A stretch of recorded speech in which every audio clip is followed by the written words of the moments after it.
How are we doing, folks? It's the Reverend coming at you on a Thursday night.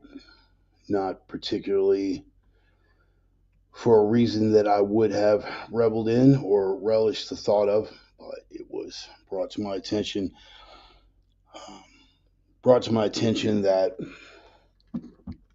a mentor and a brother, a dear friend, a coach, a trainer, an amazing spirit, and one of those folks who walked a path on their own terms and the world was a better place for that. I can't say that about hardly anybody anymore. I can't say that for damn sure for too many folks that the world is a better place for them having been in it.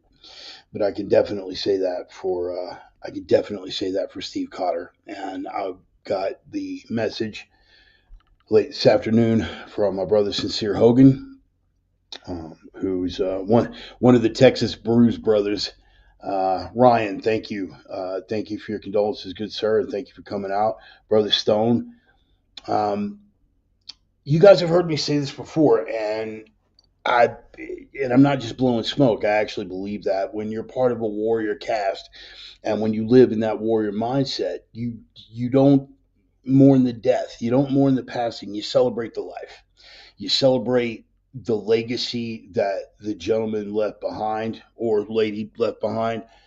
You celebrate that, and that is their testament, right? Their testament is their life. Their testament, there's an old Viking proverb, and Stone's heard me say this because we said it about when we lost our brother Harold a few years back, and have repeated it since then because it's a fact that a man dies twice.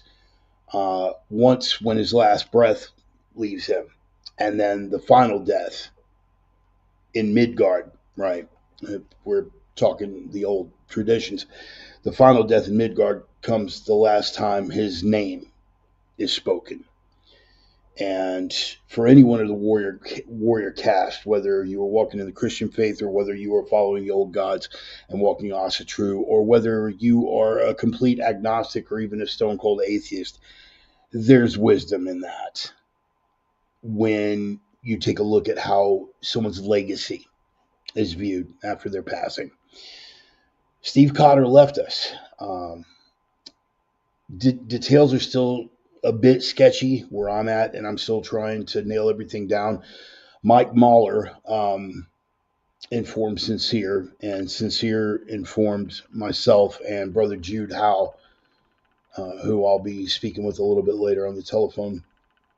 This isn't going to be a long form thing, man. We're not doing like a full blown sermon, but I wanted to get this out just to speak about the gentleman's importance in my life and the importance of leaving a legacy with the lives that you change when you cross paths with people. How blessed some of us are to have the opportunity to do so, and how tragic it is that a lot of people who do have that opportunity squander it.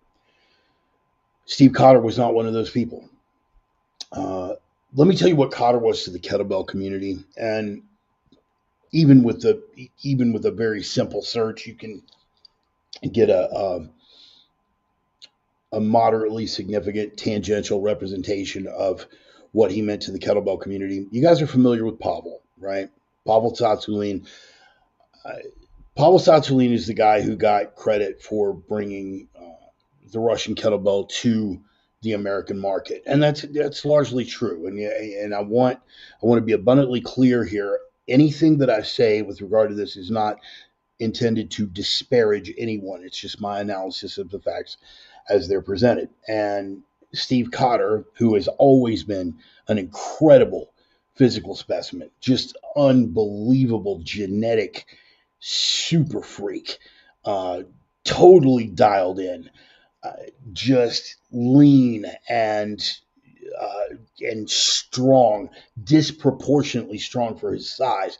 He's always been an athlete. He's always been a martial artist. And when he first got word of the kettlebell, thing. He took it and ran with it. He realized that, hey, man, there is something here that is different than anything else that I've ever worked with, and it's really, really effective. And you guys have heard me speak before about the importance of being evangelical but not dogmatic, and that manifested in both ways on his path because he was evangelical about it, and he got on board hardcore with Pavel early on and did the RKC certification. You guys remember back in the day when I first started in the early 2000s, uh, early 2000s, like, 2001, 2002, started getting tangentially interested in kettlebells. RKC was the gold standard, and by gold standard I mean the iron standard.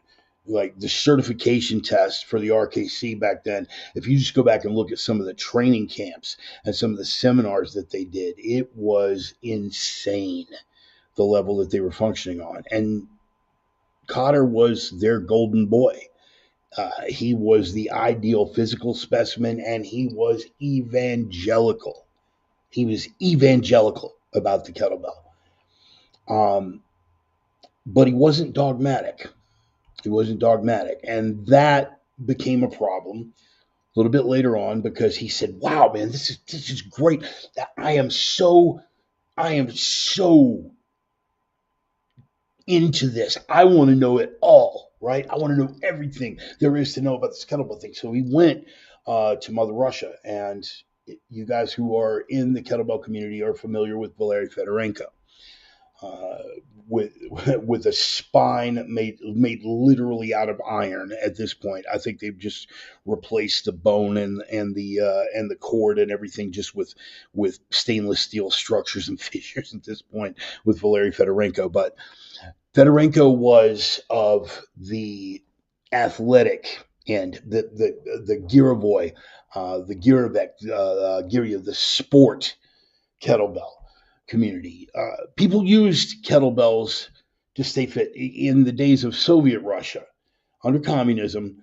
Uh, it was part of the culture. They would use the kettlebells to stay strong, to get fit. It was their going to 24-hour fitness. Only unlike 24-hour fitness, they were actually doing something functional to get strong, and they were using some real weight.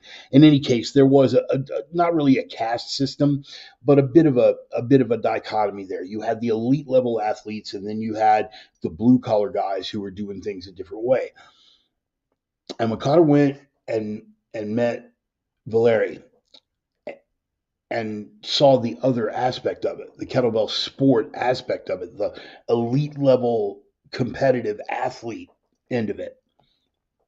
I'm going to break this down in like layman's terms best I can for people who are even just like a little bit familiar with the kettlebells. You'll see the guys like Pavel's stuff, which is considered hard style being more of a brand than an actual thing. And again, not taking anything away from that. All right.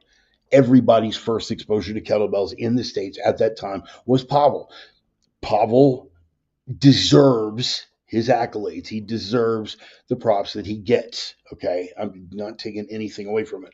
I am merely illustrating why the rift developed and why ultimately Steve wound up parting ways with Pavel. The hard style stuff is fantastic uh, for athletes who are involved in martial arts, for fighters, that kind of stuff, that hard, intense, driven with what tend to be heavier weights and things like that. Hard style is phenomenal. The Girovoy sports stuff, different methodology, geared to a different way, and geared specifically to it's not form follows function, form is the function with regard to Girovoy sport. Rather than doing clean and jerks to learn how to better throw punches, right? You're doing clean and jerks to learn how to continue to do more cleans and jerks with higher weights. So the whole body mechanics have to be different. It's the ultimate in precision and in efficiency to maximize the efficiency of the movement in Girovoy sport. That was something that Cotter was learning from Fedorenko. That did not fit with the RKC brand, and a rift developed between him and Pavel, and Steve went and did his own thing. Never disparaging at all, right? It wasn't like, oh man, yeah, man, they got beef. No, it wasn't like that. If you have ever seen kettlebell sport, and I've been very, very blessed, people like Jason Dolby and John Wild Buckley and Natso and those folks from Orange Kettlebell Club down in SoCal. I got to meet the two Sergeys, right? And got to see some of the best in the world on the platform performing. They are literally doing clean and jerks. You can look it up, any of this stuff. Obviously, I'm not going to demonstrate it here on the video, but they are doing clean and jerks, down swing, clean into position, boom, bang, bang, overhead, and back into the right position, down swing, boom, bang, bang, repeat with a pair of 32 kilogram kettlebells. For you non-metric guys, that's roughly 70 pounds. A pair of 70-pound kettlebells, which they are doing clean and jerks with for 10 straight minutes.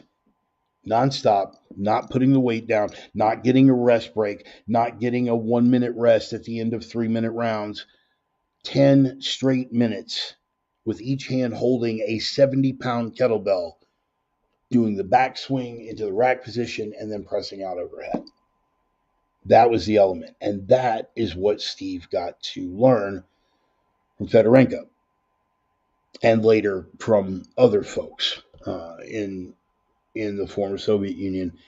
A lot of those old school Russian athletes. They taught him a lot of really, really good stuff. And it was a side of the kettlebell game that had not been seen here in the United States.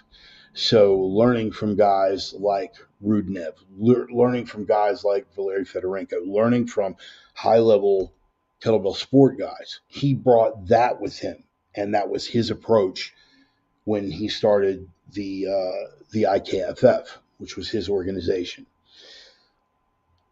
I was blessed. My own history with kettlebells is I started messing around tentatively with kettlebells around probably 2004-ish. I didn't really get serious about them until about 2005, 2006. And I really dug in my heels and started learning everything that I could. Obviously started with Pavel and that kind of stuff. I had a chance early on to certify under Fedorenko. I did not do that because I did not feel in my heart of hearts at the time that I was ready.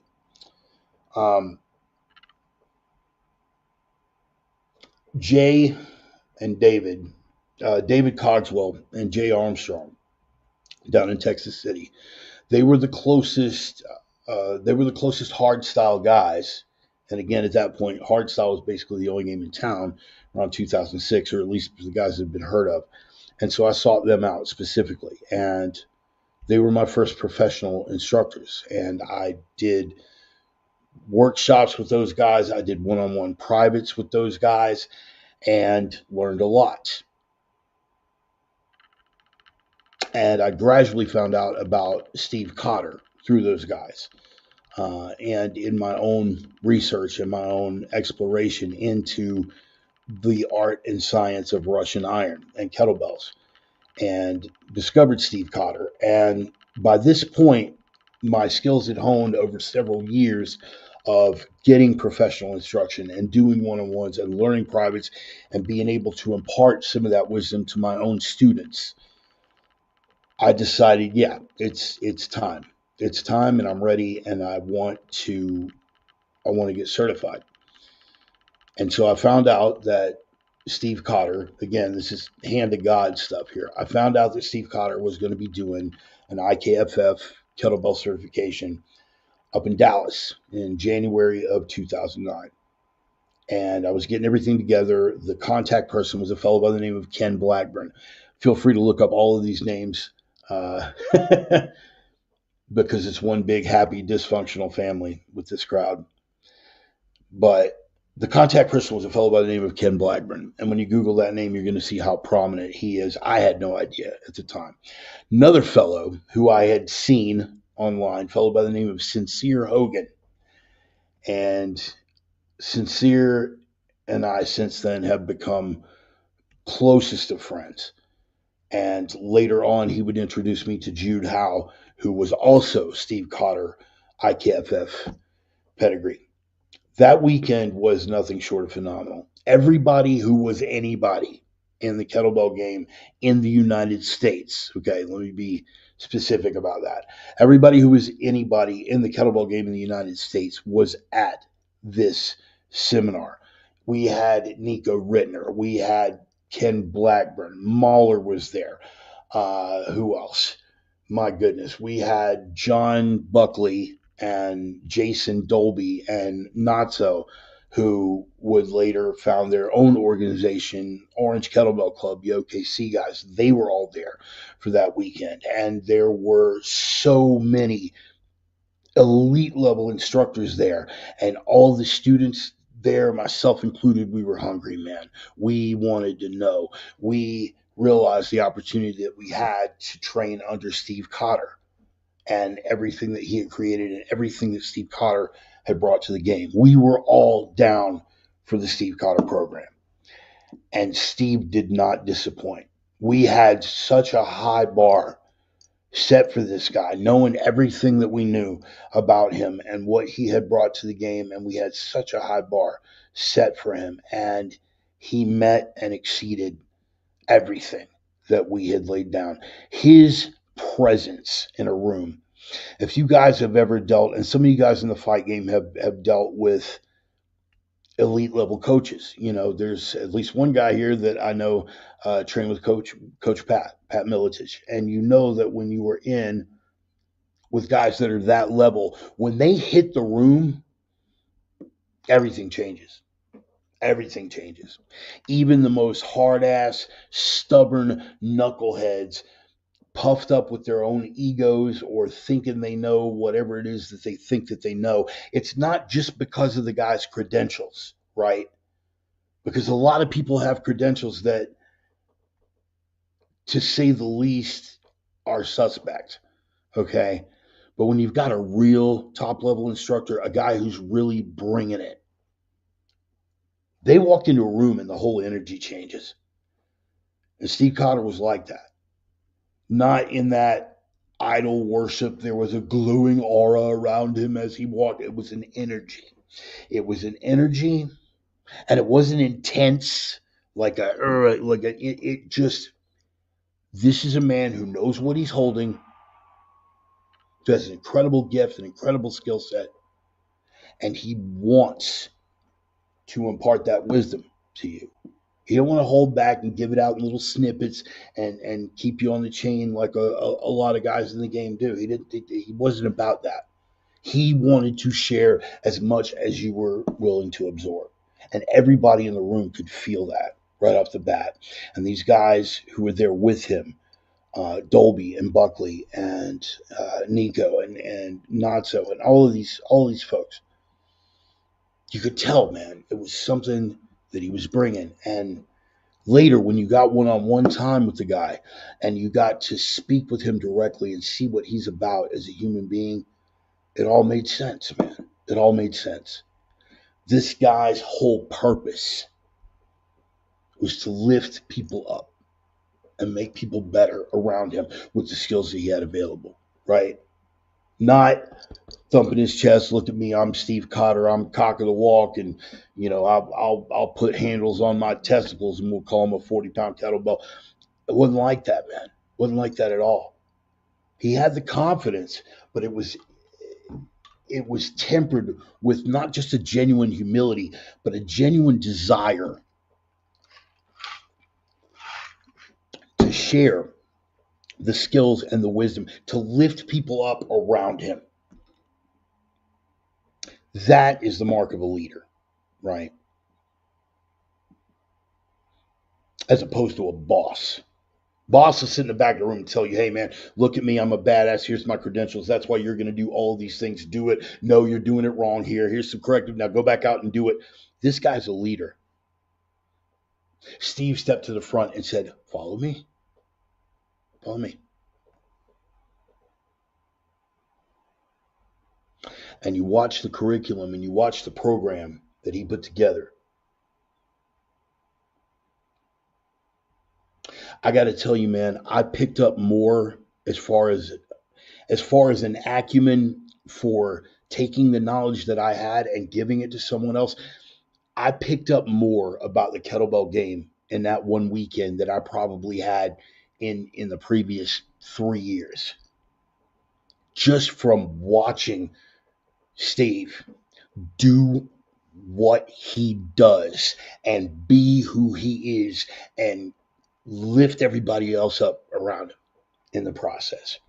His energy was something that is so rare in the strength and combatives game.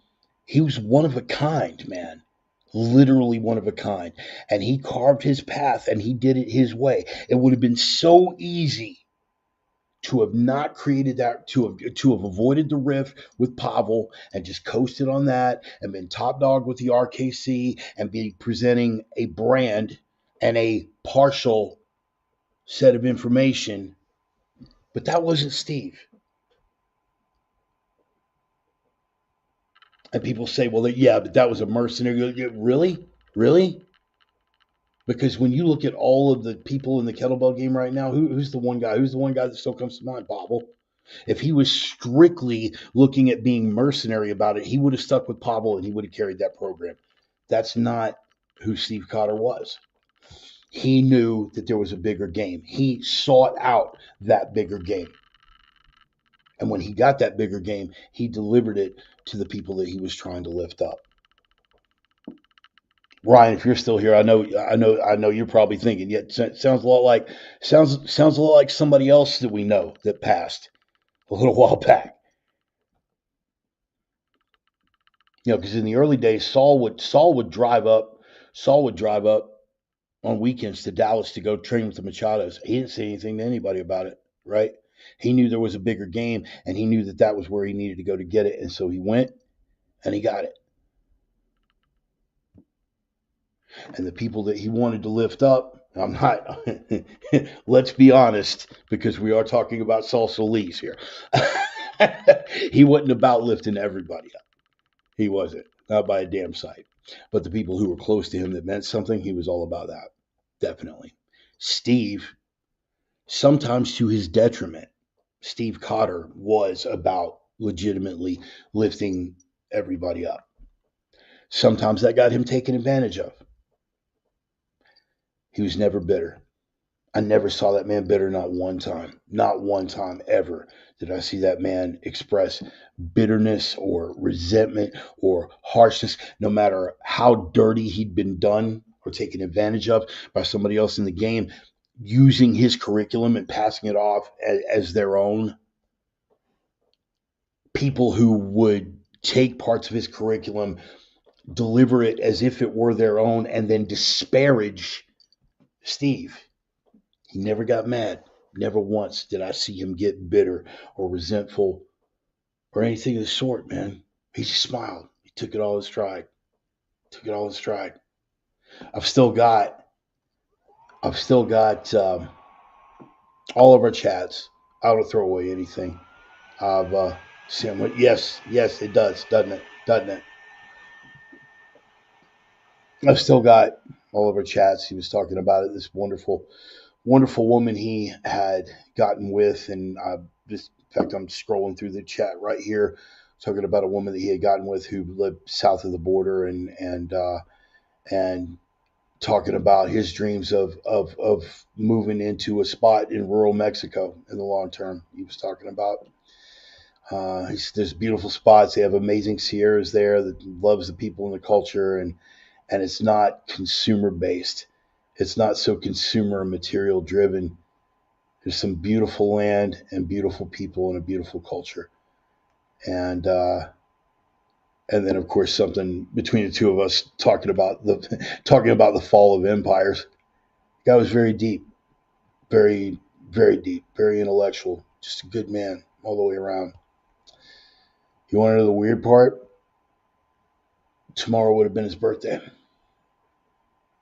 and that's something.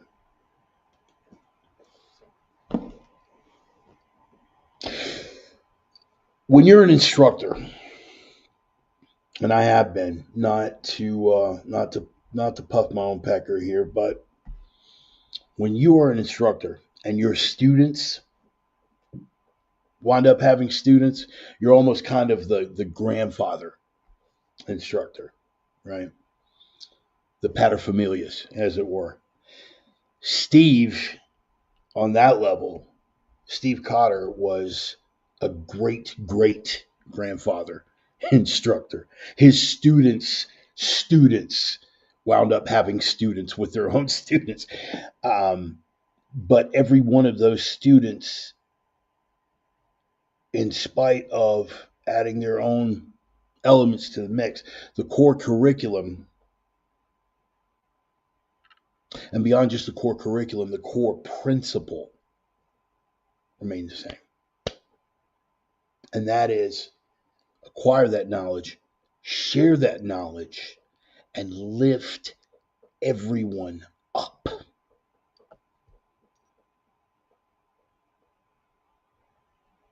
Steve Cotter did that. He did that. He did that for me, and I was able to pass that along to my students. Some of his other students have become dear friends of mine. The Texas Bruise brothers, myself, a fellow by the name of Sincere Hogan, and another brother by the name of Jude Howe. The Texas Bruise brothers. And we have gone on to become deepest of friends, deepest of friends, with a heartfelt bond. We've gone on to train with people like Sonny Puzikas, who is also a friend of ours, and also has his own approach to Russian iron and the kettlebell. He's got a video out called The Forge, which you should look into. That is his approach to the kettlebell.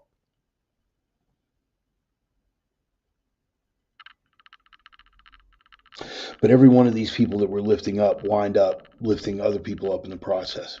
I'm going to tell you something, man. At Paradigm, and I still have to thank Coach Reed Shelder, for opening his door over there.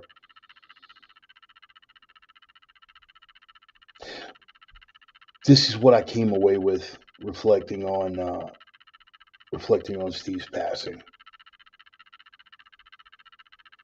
and looking back at his approach to life. When I did that certification under Steve Cotter, it drove me into a place in my head where I got humbled. 2 years later, that would be substantially reinforced by another crazy Russian in the hot Texas sun running a particular weapons platform. But the point is this: I got challenged. Steve Cotter challenged me. Not in a way to try to crush me, and not even in a way specifically to try to bring me to a level of humility. But he challenged me in such a way, with the kind of person that he is and the way that he lived his life, that forced me to reflect and consider and assume that humility. Tracking? And that set me off with regard to my kettlebell work and took me to the next level. It was after that, and at the urging of Mr. Sincere Hogan afterwards, because that was the first time we'd actually met, was at that certification workshop in 2009. And after that, we moved from Death Valley, which is basically just a dirt parking lot in front of my first warehouse space, over to the Commerce Street Temple of Pain, my second warehouse space, the place where all the magic happened. The Commerce Street Temple of Pain with Primal Line strength training. All because of not being forcibly humbled, but being in the presence of someone who was a personification of greatness, who knew what they were holding, but didn't hold it over you. Y'all tracking? And it put me in a place of humility, and it made me want to come out swinging. And so I did. And within just a couple of years, I was starting to elevate, and I hit a plateau. And then another gentleman, God's blessing, man, hand to God on this one, another blessing coming out of nowhere that made me revisit that place of humility and made me want to come out charging again. And what followed were the most productive years of my life as a coach. Being in the presence of someone who knew what they were holding but didn't try to hold it over you, who was genuinely trying to lift you up, who was trying to lift the people around him up. Steve Cotter, personification of that. Brother Sonny Pazikis as well, personification of that. Thank God Sonny's still with us. Tragically, Steve passed. But Steve's legacy lived on in the number of lives that we were able to change. And we make no mistake, again, not puffing my own pecker here. We changed lives. At the Commerce Street Temple of Pain with Primal Arm Strength Training, we changed lives over at Paradigm. People who were coming in, no matter how wrecked they were, physically, spiritually, mentally, whatever it was they had going on, because they came into a place and we were grounded in that same principle. We want to lift you up. We've got this. We want to give it to you. Come with us. We're going to lift you up. And strictly with the kettlebells, that's all coming from Steve Cotter. That was part of his legacy. That was part of what he left behind. And everyone who was touched by that and lifted up by that, everyone whose lives were touched by that, is part of his legacy going forward. All because he carried himself the way that he carried himself, knew what he was holding, but didn't try to hold it over anyone else, trying to lift people up. And I don't mind telling you, folks, somewhere along the line, I feel like I kind of lost some of that. I got really reflective today when I heard that Steve had shuffled off this mortal coil. I got really reflective. Because I know what I'm holding. And I'm not trying to hold it over anybody else either. But in the last several years, I feel like I've been slacking a little bit. Not just for myself on a physical level. Not just for myself. But I feel like I've been slacking a bit in the sense of people that I could be lifting up, and I'm not. I'm not doing enough to lift other people up. It would be easy to cop out and say, well, some people just can't be, and that's true. Some people don't want to be lifted. But I have not put myself out there to make myself available the way that I should. I've been focused on other things. And there's nothing wrong with that necessarily. The way that I'm living my life, I'm not out, indulging in debauchery and frivolously spending money on stupid stuff and taking cracks at people and trying to stomp people down or anything like that. But you know what else I'm not doing? Running a class where people could come in religiously Tuesdays, Thursdays, Saturdays, get out there, put some skills to work, get punished. Let me tell you the kind of stuff that we did over at Paradigm when I was there. And I'm going to run this by you guys. And this is, so I took them out there after the typical, what we called it the Saturday Soul Crusher. That's what we called it, the Saturday Soul Crusher. The people that really, really, really wanted to train hard, right? the real life takers and heartbreakers, you come in on a Saturday and we're going to work you, man. Oh, we are going to make you pay. But you're going to leave out of there feeling 10 feet tall and bulletproof because we made you 10 feet tall and bulletproof. So, anyway, just pulling up this note. I had the class one day. I said, look, guys, I said, I know guys in the class you're working with, you're used to working with 35-pound bells. I want you guys to pick up a 44 today. We're just going to go a little bit harder. We're just going to do this. And so I took them through it and I said, okay, we're going to do 100 hand-to-hand swings.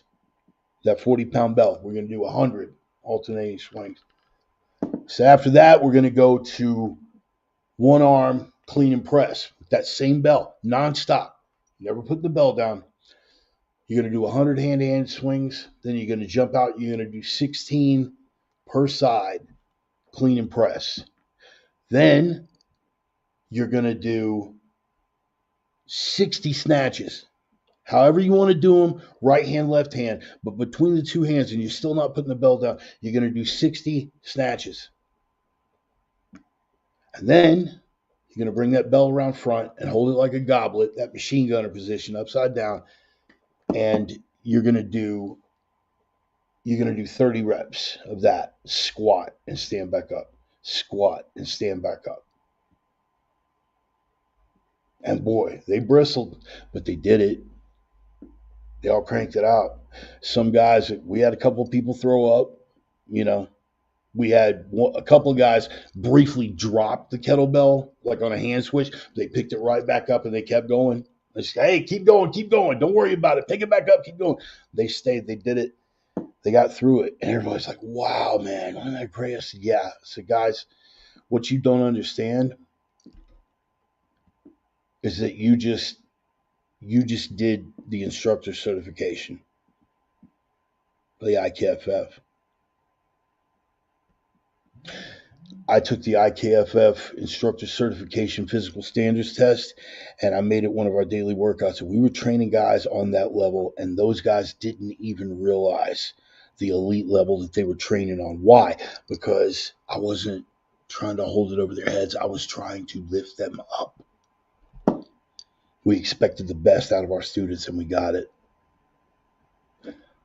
I had a good inspiration for that. A gentleman by the name of Steve Cotter. He inspired me by lifting me up to inspire other people by lifting them up, to show them what they were capable of. And so his legacy lived on through me and lives on in every one of those students that I took to that same program. And I'm feeling convicted in my heart right now with Steve's passing that somewhere along the line I feel like I slipped. I need to get back into training people. I need to get back into lifting people up by any means that I have at my disposal, because the way that you are going to be remembered, your legacy, what did we come in on here? Those two deaths. One, when the last breath leaves your body, and two, the last time your name is spoken in this world. I want to get back to changing those lives. I want to get back to lifting those people up. Oh, you noticed that, huh?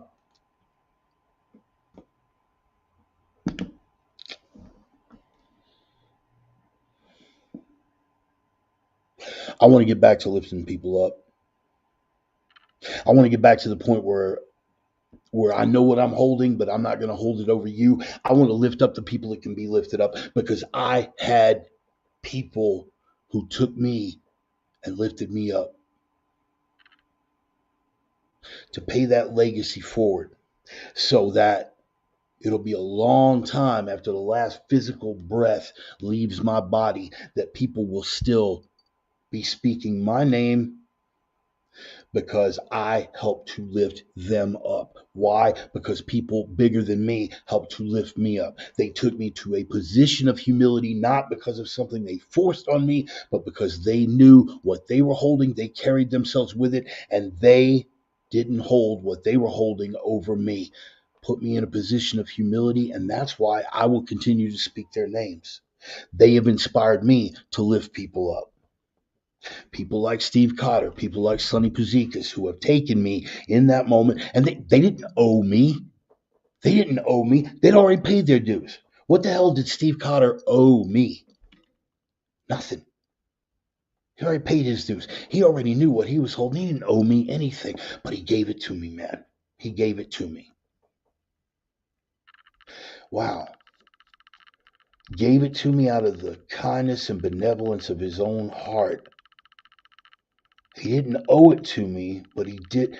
And look, guys, I'm not about to get messianic on you, but don't deny that there's something very Christ-like about that.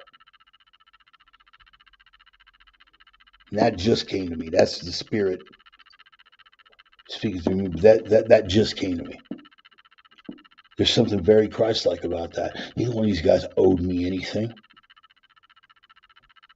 But the way that they carried themselves put me in a position of humility and gratitude, where we all need to be living, and made me want to get out and lift other people up.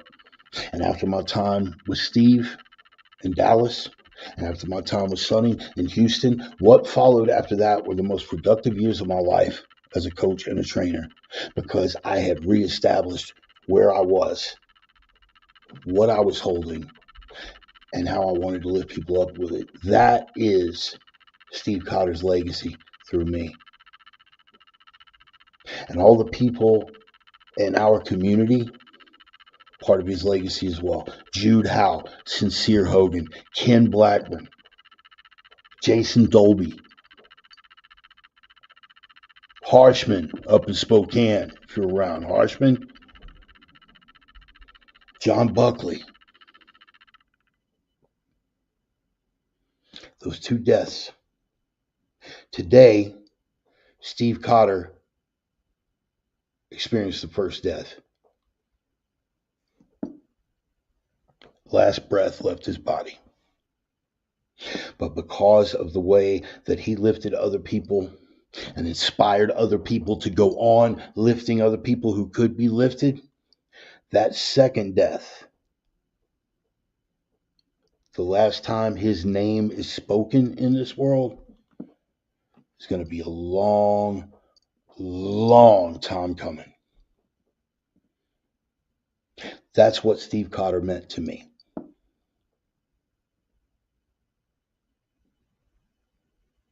What he meant to the world of kettlebell sport here in the United States, that is for other people to assess. That is for other people to define and put in their own little boxes.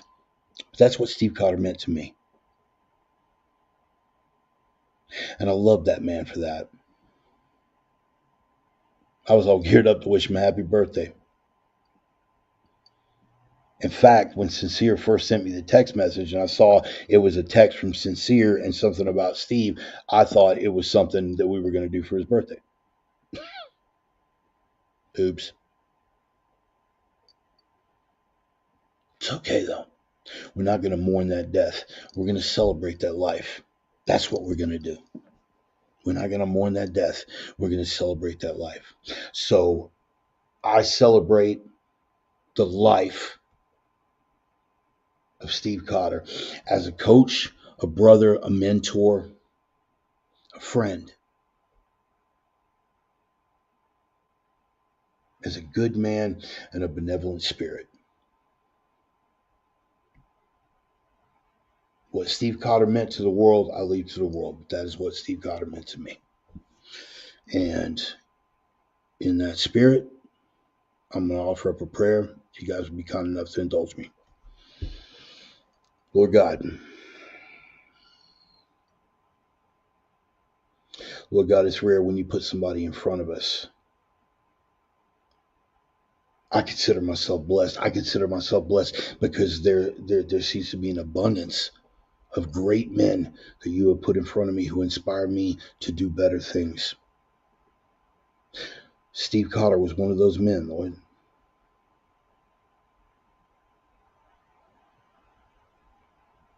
And when I see the abundance of these men that you placed in my path, I cannot help but feel that you are calling me to greater things, Lord, that you are calling me to greater things. And the way to inspire that is by men like Steve Cotter,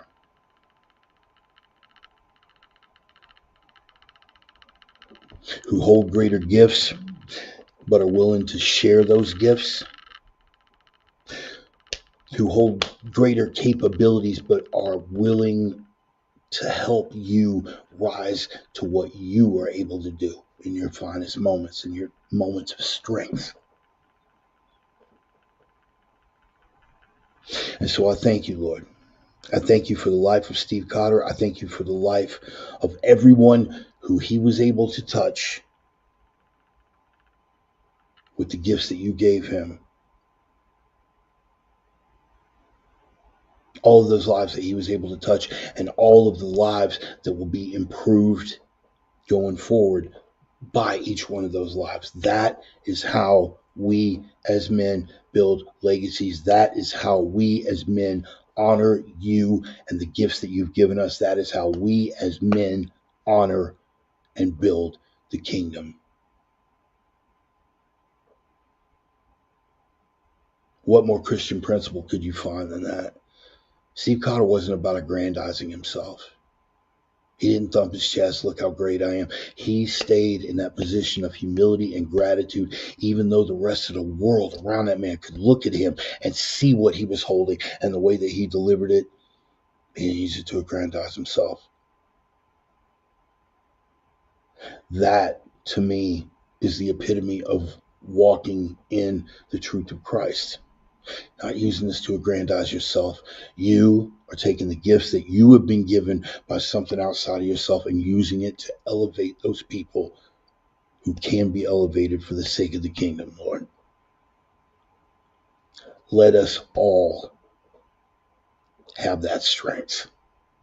Lord, let us all have that strength. And moreover, let us all have that clarity and discernment to see when we are being gifted, to see when you are putting someone or something in front of us that is supposed to elevate us to our own calling and our own anointing. Help us to have the sight. Help us to pull the scales from our eyes and see that gift that you're giving us, that we may best utilize it for your glory, Lord, and for the sake of the kingdom. Omnia ad regnum, all things for the kingdom, Lord.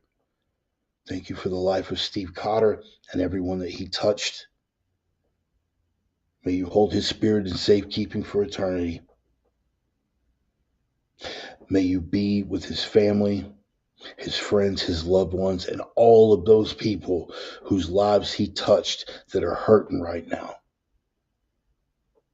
And let them know, don't mourn the death. Don't mourn the death. Celebrate the life. Because a life lived like that is a triumph. A life lived like that is a triumph for the kingdom, whether intended or not. So, Lord, be with those who are hurting. Keep Steve's soul in safekeeping for eternity. And may you be with us all. Watch over us, giving us the strength, the clarity, and discernment going forward, Lord. Be with us all. On the ad regnum, I pray in the name of the risen Christ, whose blood bought my redemption and whom I ever serve. May his name be the last word to cross my lips when I suffer that first death, Lord. And if you could bless me so, help me to lift up the people that I can while I'm here, to where after that last word, that last breath escapes my lips, they will continue to speak the name, not for my name's sake, but for the sake of who it serves.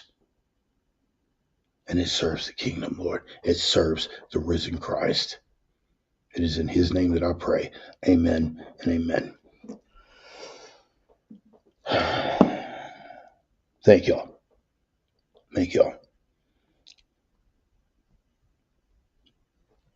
I hope every single one of you has the good fortune to cross paths with someone like Steve Cotter. I hope that every single one of you has the good fortune to cross paths with Someone like Sonny Pazikas, who, without speaking a single word, can make you reflect, can make you remember the importance of gratitude and humility being your anchor, and can make you want to lift other people up as your mission. I hope that we're all that blessed. God bless each and every one of y'all. Thank you for being here. Thank you for coming out. Prayers, sincere prayers, if you would, for Steve Cotter's family and for his students and the people who were closest to him. And prayers of appreciation for what he meant to the world and for what he meant to each and every one of these people's lives. In the name of Christ. I love y'all. Thank you very much. God bless. Take care of yourselves. Take care of each other. We'll see you guys again on Sunday. Peace.